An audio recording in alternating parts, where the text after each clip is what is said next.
For weeks I had been telling myself I was imagining things. My son-in-law had always been a quiet man, but this was different.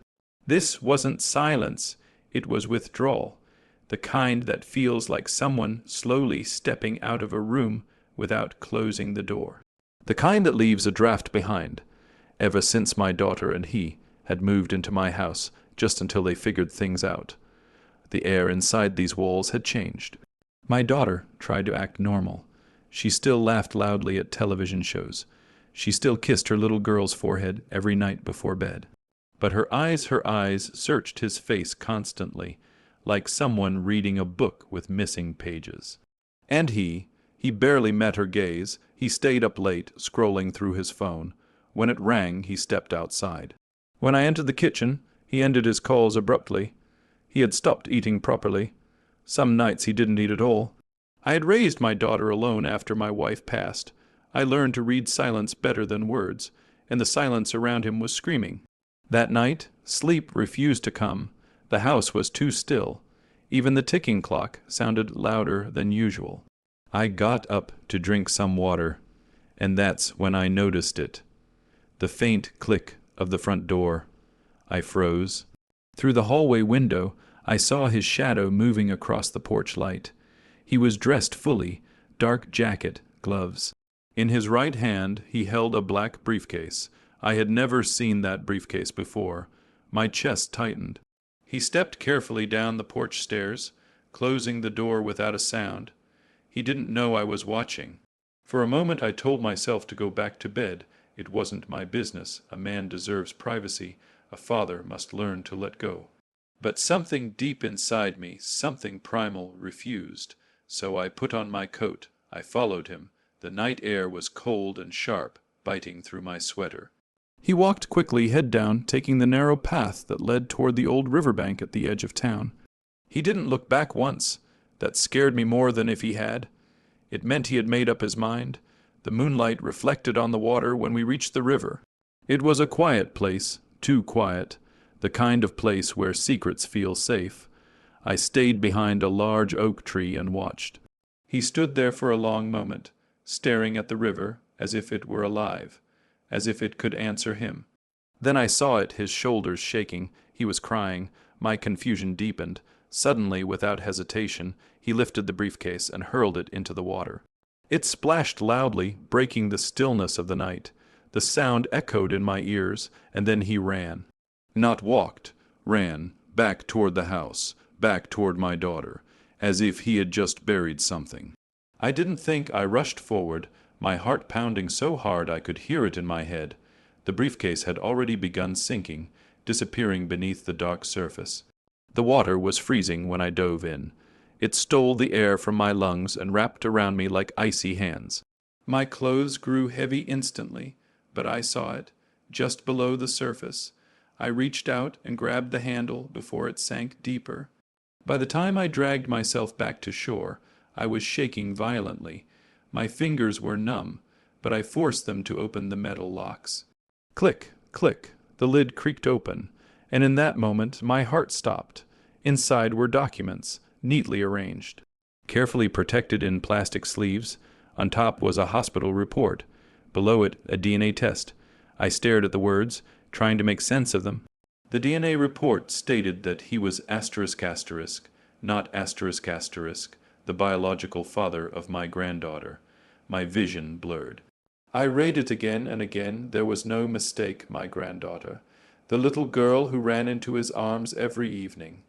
The child who called him Daddy with unquestionable trust, not his. Under the report was a handwritten note. His handwriting, ***, I'm sorry, I can't live a lie anymore. ***, my hands began to tremble. Memories flooded me, birthday parties, first steps, the way he held her when she was sick. The way he stayed awake all night when she had a fever. The way he cried quietly the day she said her first word. Was all of it a lie? Or was the lie something else? The river roared louder now. Or maybe it was just the blood rushing in my ears. If this were true, my daughter had betrayed him. If it were false, someone had destroyed our family. Either way, something was about to break. and I was the only one standing between the truth and the explosion that would follow. I closed the briefcase slowly. The house lights were still off in the distance. He had already returned. Was he pretending to sleep beside my daughter right now? Was he planning to leave in the morning? Was he planning to confront her? Or worse, I looked back down at the DNA report. There was a date, 3 weeks ago. The same week he started acting strange. This wasn't an old wound. It was fresh, painfully fresh. The freezing wind cut through my wet clothes, but I barely felt it. Something far colder had settled inside my chest. Tonight, a secret had been thrown into the river, and I had pulled it back out, but I had the terrible feeling this was only the beginning. I did not sleep that night. I placed the briefcase on the kitchen table after everyone had gone to bed. My clothes were still damp from the river, but I didn't care.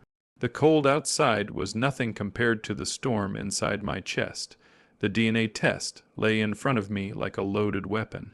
But it wasn't the only thing inside. With trembling hands, I pulled out the rest of the documents. Hospital records, neurology reports, oncology assessments, MRA scans with a name printed in bold at the top, asterisk asterisk, his asterisk asterisk name. I leaned closer under the kitchen light. Diagnosis, stage Roman, 4 glioblastoma, aggressive, inoperable, estimated survival, 6-12 months. The words blurred. I wiped my eyes and read them again. Terminal. My breath caught in my throat. Under the scans were treatment cost estimates. Numbers that made my stomach drop. Pages detailing chemotherapy options, experimental trials, insurance denials. And clipped to the final page was another handwritten note. Asterisk, better she hates me than watches me die.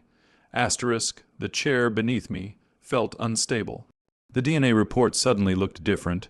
What if it wasn't anger? What if it was protection? I sat there until dawn, piecing together the timeline. The diagnosis date matched the week he began to withdraw.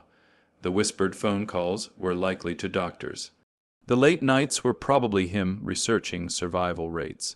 And the briefcase, he hadn't thrown away betrayal. He had thrown away his own death sentence. The next morning, I watched him carefully. He came downstairs looking exhausted. His eyes were swollen. He forced a smile when my granddaughter ran into his arms. He hugged her longer than usual. Too long. My daughter noticed too. I saw the question in her eyes, but she said nothing. She was trying to be patient, trying to give him space. She still loved him. That much was obvious. He avoided looking at me during breakfast. Perhaps he feared I had discovered something, or perhaps he was simply ashamed of what he was planning.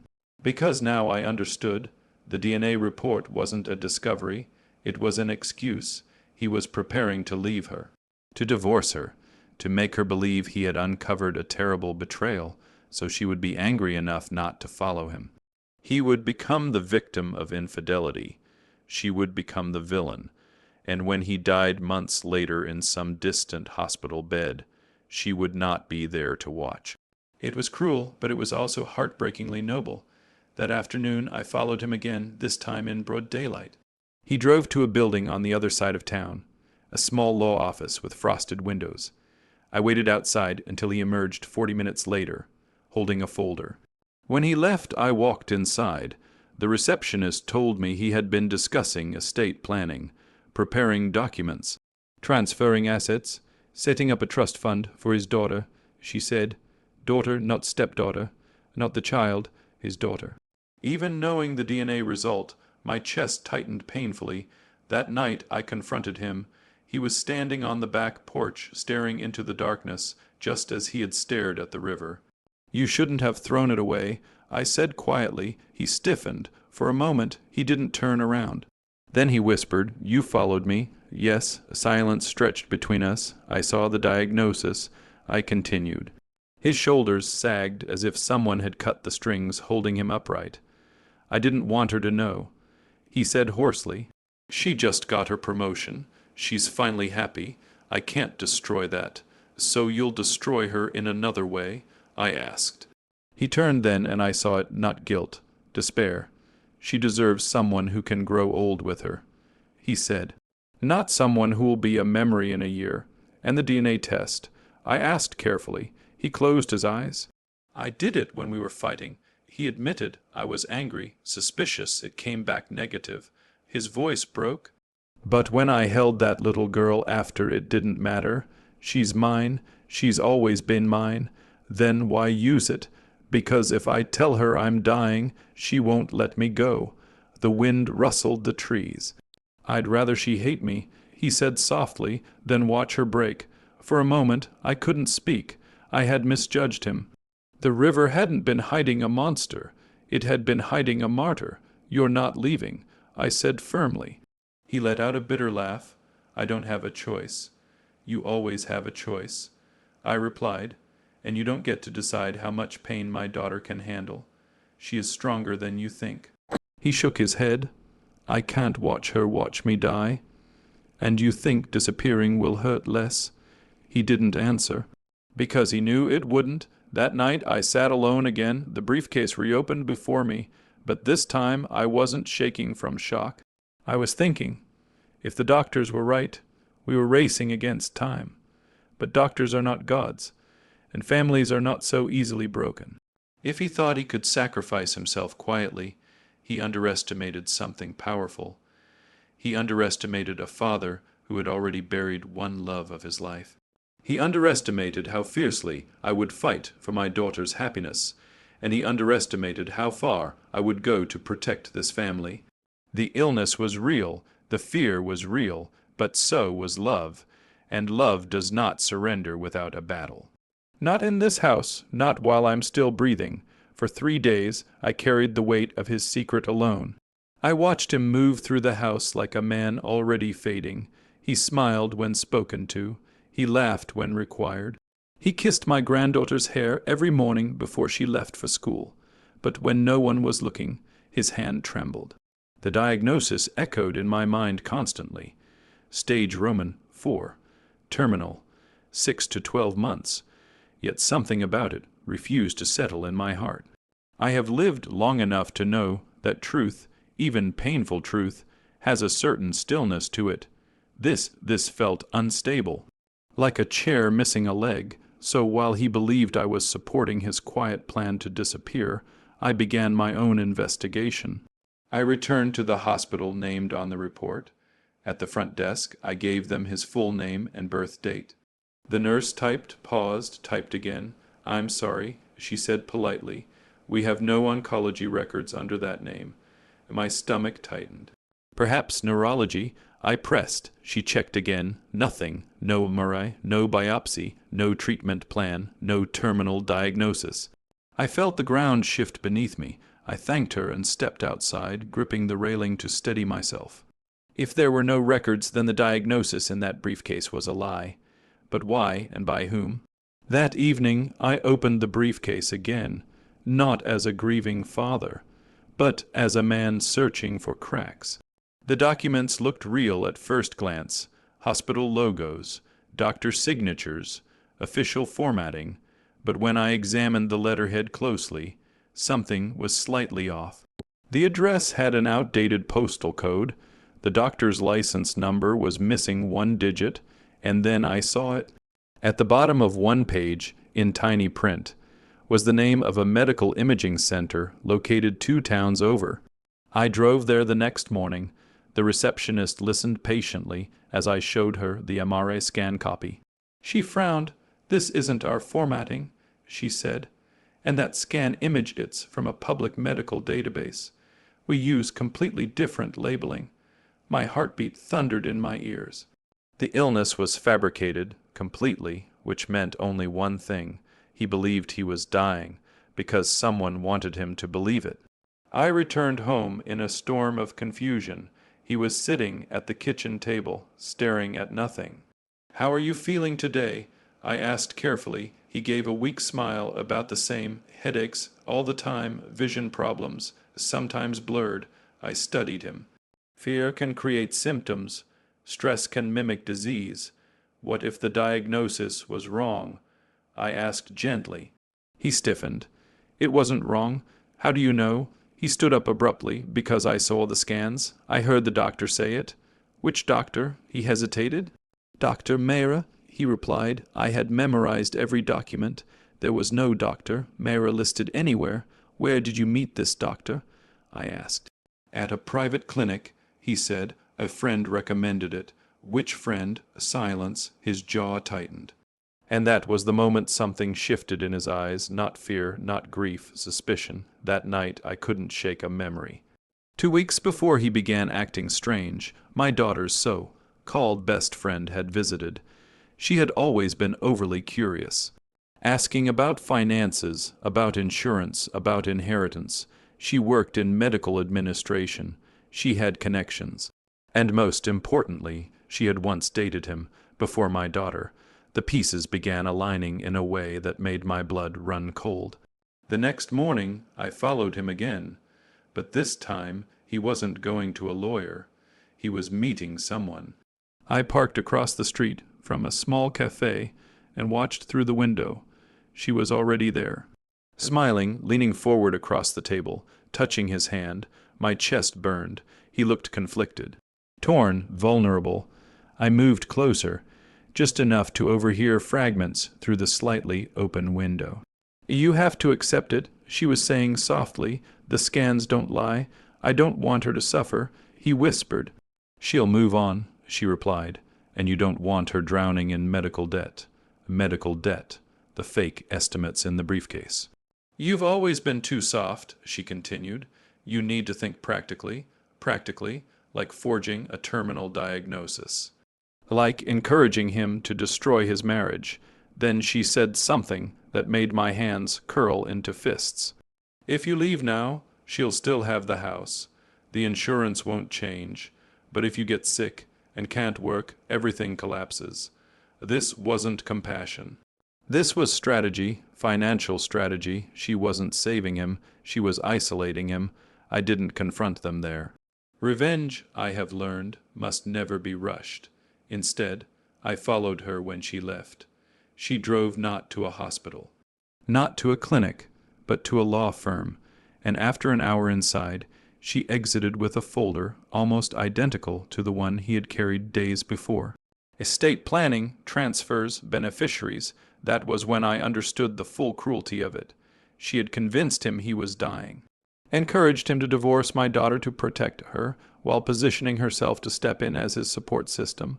A grieving man believing he had months to live is easily manipulated, especially by someone who whispers certainty into his fear. The illness was fake, but the betrayal. That was very real. That evening, I sat across from him at the dining table. I went to the hospital, I said calmly. His fork froze midair. They have no record of you. His face drained of color. I also checked the imaging center. I continued. The scans are public database images. Silence fell heavy between us. Then, slowly, realization dawned in his eyes. No, he whispered. Yes. He stood abruptly pacing, but she was there. She came with me. She talked to the doctor. What doctor? I asked gently. Did you ever see his credentials, or did you only see what she showed you? His breathing became uneven. Memory was rearranging itself in his mind. The private clinic, the rushed appointment, the printed scans handed to him. The urgency, the fear, and always her calm voice guiding him. I was going to leave my wife, he whispered in horror.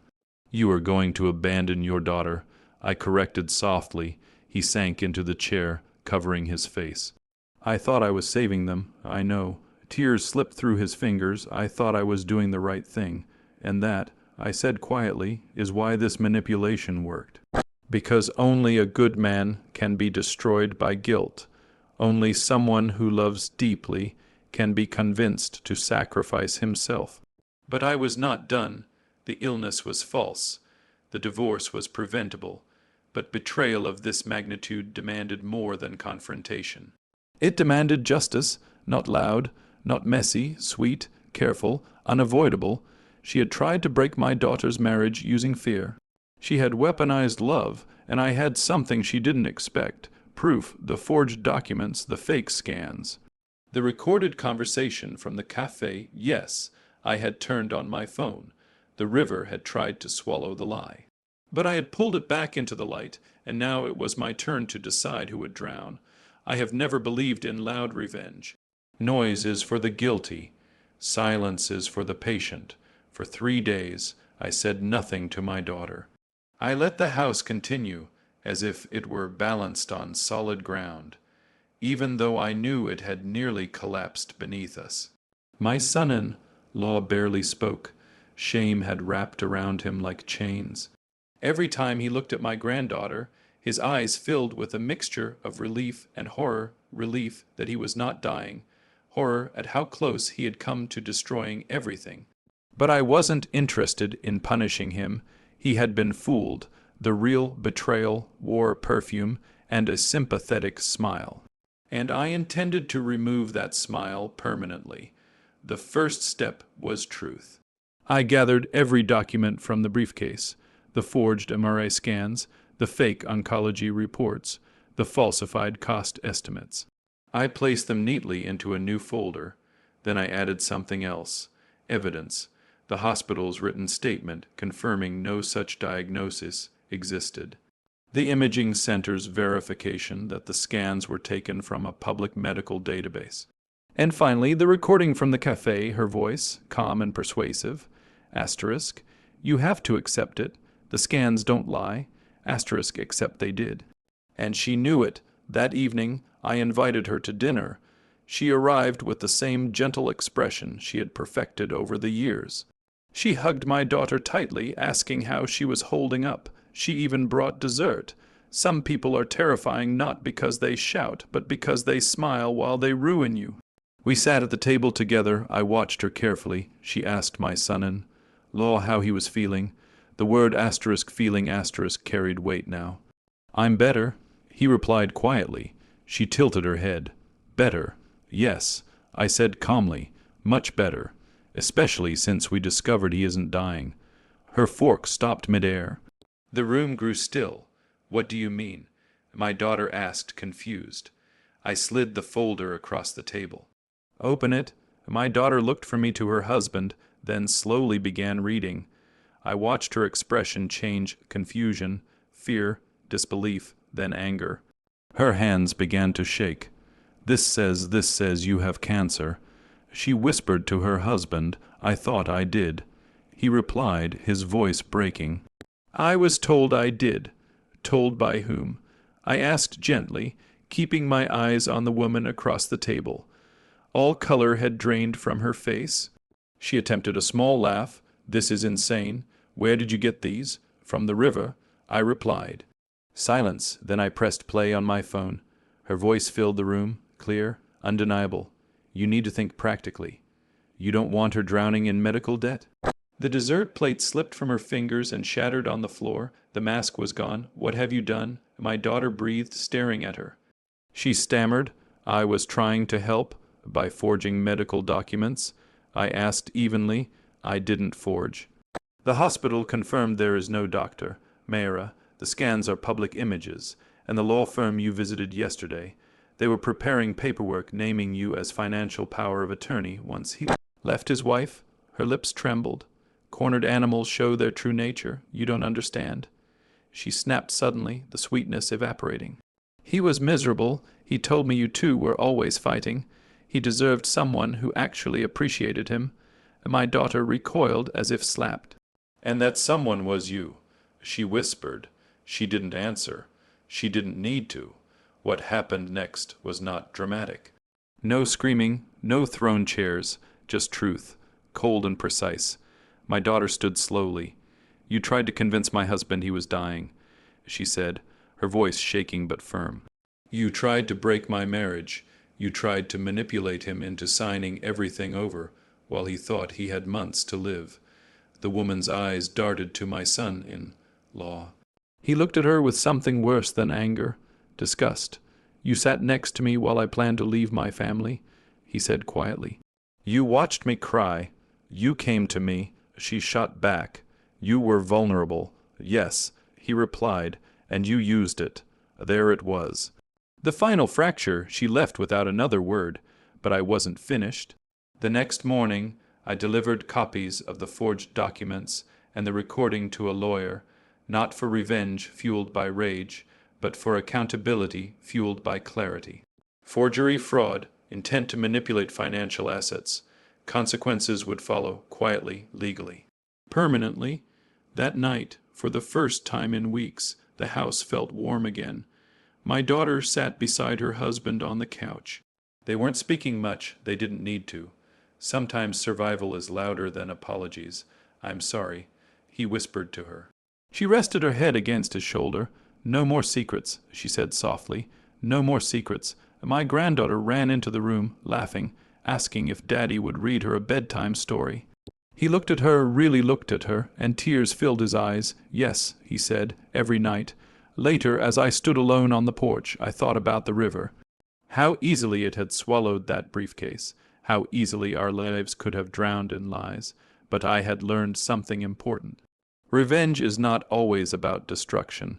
Sometimes the sweetest revenge is restoration. She had tried to shatter this family using fear. Instead, her scheme stitched us closer together than before. My son-in-law began therapy to process the manipulation.